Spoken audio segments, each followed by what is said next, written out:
اللہ اکبر اللہ اکبر، لا الہ الا اللہ واللہ اکبر، اللہ اکبر وللہ الحمد، اللہ اکبر اللہ اکبر، لا الہ الا اللہ واللہ اکبر، اللہ اکبر وللہ الحمد، اللہ اکبر اللہ اکبر، لا الہ الا اللہ واللہ اکبر، اللہ اکبر وللہ الحمد۔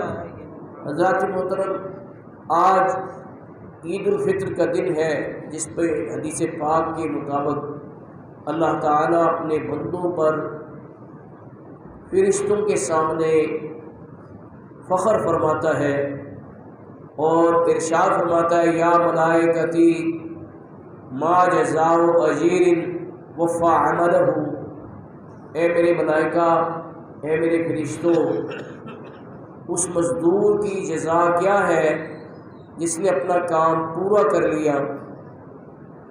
تو فرشتے عرض کرتے ہیں، یا اللہ جیسے تو چاہے۔ تو اللہ پاک فرماتا ہے کہ گواہ ہو جاؤ کہ میں نے ان سب کو بخش دیا ہے۔ تو عید الفطر رمضان المبارک کے روزے رکھنے کی خوشی ہے کہ اللہ تعالیٰ کی عطا کردہ توفیق سے رمضان المبارک کے مکمل روزے رکھنے کی سعادت حاصل ہے۔ اصل میں یہ اس بات کی خوشی ہے کہ اللہ کا فضل ہوا اور اس کے کرم سے رمضان المبارک شب قدر کی برکتیں حاصل کرنے میں کامیاب ہوئی، اس پر یہ اللہ کے حکم سے خوشی منائی جا رہی ہے۔ اللہ تبارک و تعالیٰ یہ دن ہم سب کے لیے مبارک کرے۔ اور رمضان المبارک، شب قدر اور تمام یہ عبادات تراویح، یہ اصل میں اس مقصد کی پورے کرنے میں ممد و معاون تھے جس کے لیے اللہ نے ہمیں پیدا کیا ہے۔ قرآن کریم میں اللہ پاک ارشاد فرماتا ہے، وَمَا خَلَقْتُ الْجِنَّ وَالْإِنسَ إِلَّا لِيَعْبُدُونَ،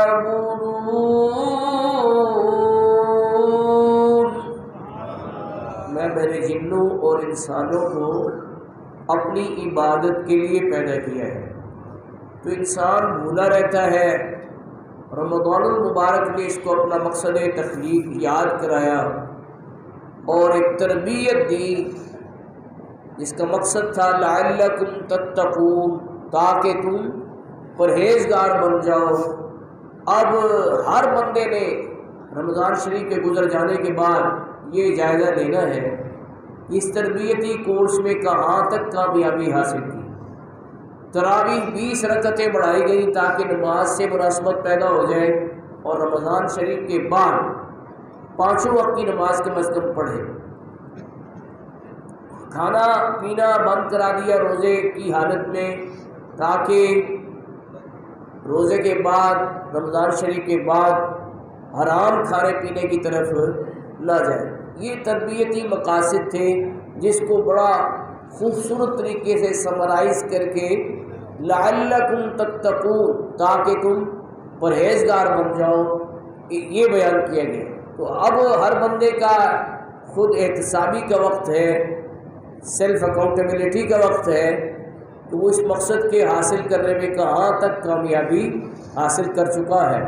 اگر تو مکمل طور پر اس تربیت کو پا چکا ہے، پھر تو اس کے لیے عید مبارک ہے، اور اگر اس کے برعکس ہے کہ وہی پہلے والی ڈگر پہ پھر چلنا شروع ہو جائے گا، تو پھر اسے خود ہی غور کرنا چاہیے کہ عید کا دن جو ہے یہ روزہ داروں کی عید ہے، جس نے رمضان المبارک کے اس 1 ماہ کے تربیتی پروگرام کو کما حقہ حاصل کرنے میں کامیابی حاصل کی۔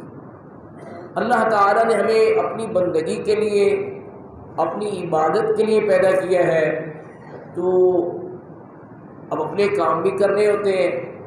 اللہ تعالیٰ کی طرف سے ہمیں ایک نسخہ ملا ہے کہ اگر وہ اپنا لیں تو ہماری ایک ایک گھڑی، ایک ایک ساتھ، ایک ایک لہجہ اور ایک ایک لمحہ انشاءاللہ تعالی عبادت میں گنا جائے گا۔ اور وہ طریقہ کیا ہے؟ سورۃ آل عمران کی آیت نمبر 33 میں 33 میں بیان ہوا ہے۔ اللہ پاک ارشاد فرماتا ہے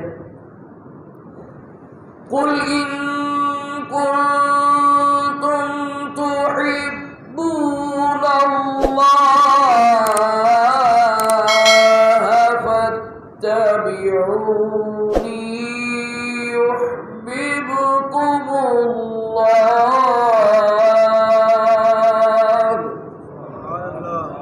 اے محبوب فرما دو اگر تم اللہ سے محبت کرتے ہو تو میری پیروی کرو، میرے نقش قدم پہ چلو۔ نقش قدم پہ چلیں گے تو کیا ہوگا؟ فرمایا یحببکم اللہ، اللہ تم سے پیار کرے گا۔ اس کو ذرا ایک دفعہ دہرائیے، اللہ تم سے، یہ کوئی چھوٹی سی بات نہیں ہے۔ اللہ جو تمام کائنات کا خالق اور واحد مالک ہے، اس نے اپنے پیار کا میرٹ یہ رکھا ہے کہ میں اس سے پیار کروں گا، اس سے محبت کروں گا جو میرے حبیب کی سنت پہ عمل کرے گا۔ تو یہ چند روزہ زندگی میں حضور اکرم صلی اللہ علیہ وسلم کی سنت پہ عمل کرے تو اللہ تعالیٰ کے پیارے بن جائیں، اللہ کے محبوب بندے بن جائیں۔ اور جب یہ زندگی کا اختتام ہو تو پھر کیا ہو؟ حدیث پاک میں من احب سنتی فقد احبنی ومن احبنی کان معی فی الجنہ، کہ جس نے میری سنت سے محبت کی اس نے مجھ سے محبت کی، اور جس نے مجھ سے محبت کی وہ جنت میں میرے ساتھ ہوگا، وہ جنت میں۔ تو یہ کتنی بڑی بشارت ہے کہ جنت بھی مل جائے اور جنت میں رسول اللہ صلی اللہ علیہ وسلم کی معیت بھی مل جائے۔ اس طرح اشارہ کرتے ہوئے کسی کہنے والے نے کیا خوب کہا ہے کہ باغ جنت میں محمد مسکراتے جائیں گے، پھول رحمت کے گریں گے ہم اٹھاتے جائیں گے۔ تو یہ فضیلت اور عظمت کب حاصل ہوگی؟ جب رسول اکرم صلی اللہ علیہ وآلہ وسلم کی سنت پہ عمل پیرا ہوگی۔ حضور کی ایک سنت سخاوت بھی ہے، اللہ کے راستے میں خرچ کرنا۔ تو اللہ کے راستے میں خرچ کرنا چاہیے دل کھول کے۔ اللہ کے راستے میں خرچ کرتا ہے اللہ تعالیٰ اس کو آخرت میں تو 70 گنا صلہ دے گا ہی، اسے دنیا میں بھی انشاءاللہ رزق میں برکت عطا کر دے۔ وہ برکت اس قسم کی ہوگی کہ بیماریوں سے بچ جائے گا اور دیگر ناجائز اخراجات سے بچ جائے گا۔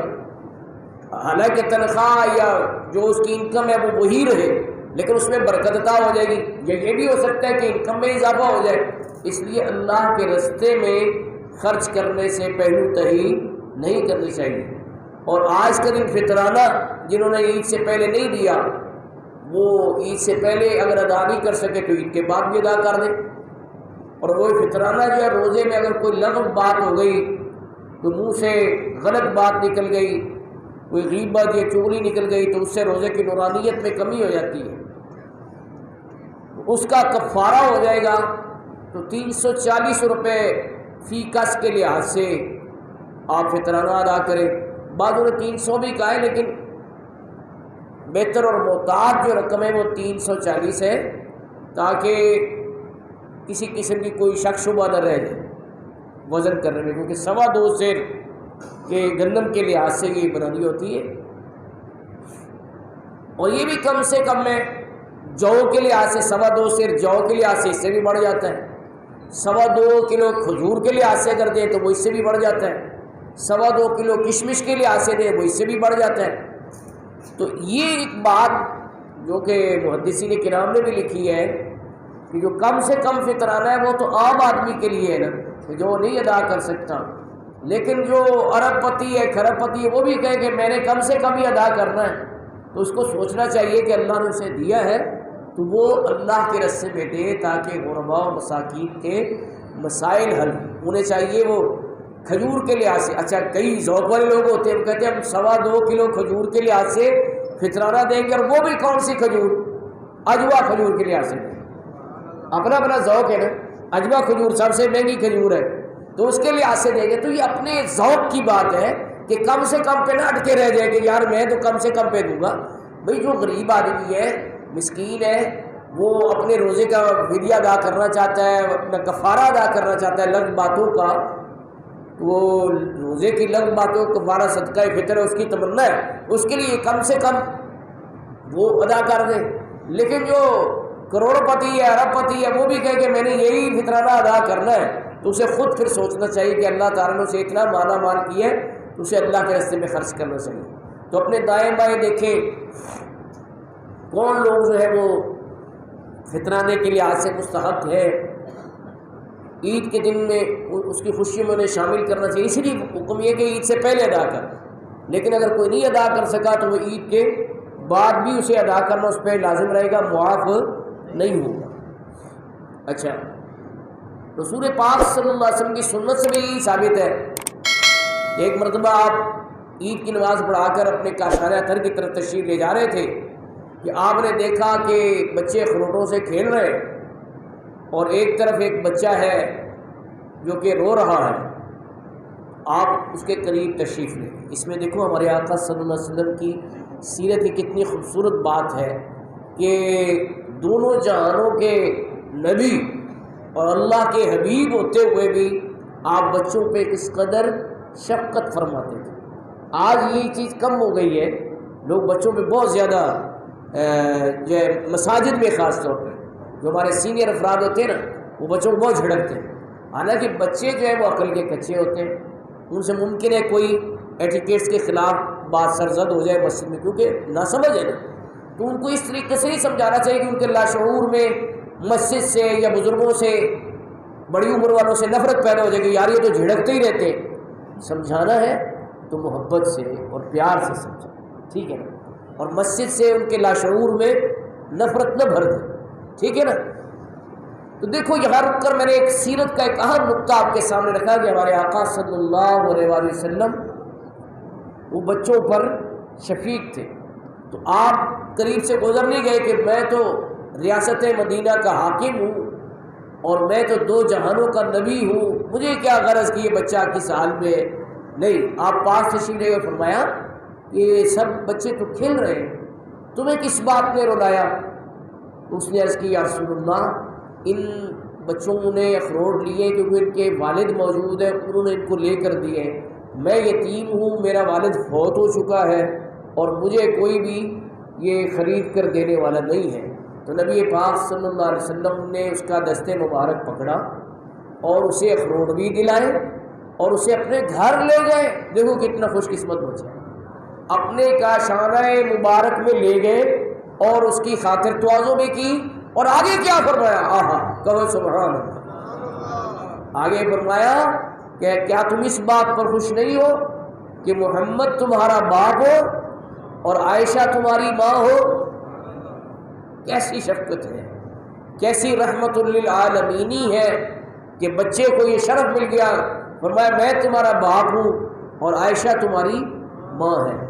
آج دیکھیں امت پر کیا کیفیت ہے، غزہ کے مسلمانوں پہ کیا گزر رہی ہے کہ لوگ تو عید کی خوشیاں منا رہے ہیں اور وہ جنازے اٹھا رہے ہیں، اور جنازے بھی کن کے؟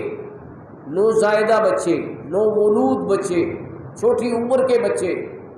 15,000 بچے اس جنگ میں شہید ہوئے، اتنی ہی عورتیں۔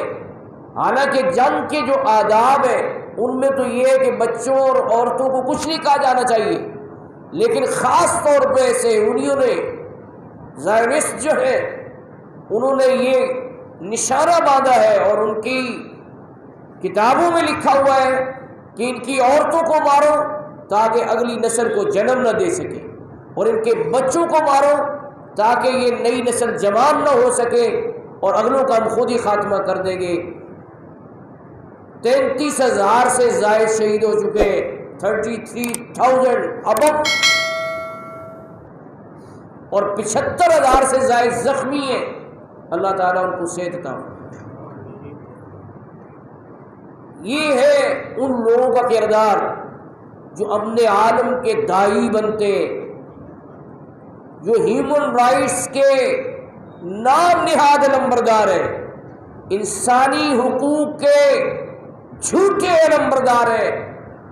اب دنیا کی آنکھوں سے پردہ اٹھ جانا چاہیے کہ یہ بغل میں چھری اور منہ پہ رام رام والا معاملہ ہے، کہ مسلمانوں پہ چھریاں چلا رہے ہیں اور زبان سے کہتے ہیں ہم تو جی انسان کو جانوروں کے حقوق کے بھی علمبردار ہیں، ہم تو سڑک سے جانور گزر رہا ہو تو گاڑی روک دیتے ہیں کہ جانور گزر جائے، لیکن معلوم ہوا جانوروں کے حقوق کے تو آپ داعی ہوئے اور ان کے لیے آپ سڑک پر ٹریفک روک دیں اور بڑا چوڑے ہو، بڑا فخر کرے کہ دیکھو ہم کیسے حقوق حیوانات کے علمبردار ہیں کہ ہم ان کے لیے ٹریفک روک کے ان کو سڑک پار کراتے ہیں جانوروں کو۔ لیکن معلوم ہوا امریکہ اور یورپ اور اسرائیل کی نگاہ میں غزہ کے، فلسطین کے مسلمان وہ جانوروں کے برابر بھی نہیں ہے، جانوروں سے کم تر ہے، اس لیے وہ ان کے خون سے ہاتھ دھو رہے ہیں اور ان پر ظلم کے پہاڑ توڑ رہے ہیں۔ اقوام متحدہ لاوارث اور لاچار، بے کس اور بے بس بنی ہوئی ہے کہ صرف قرارداد پاس کرنے کے بعد اور کچھ نہیں کرتے۔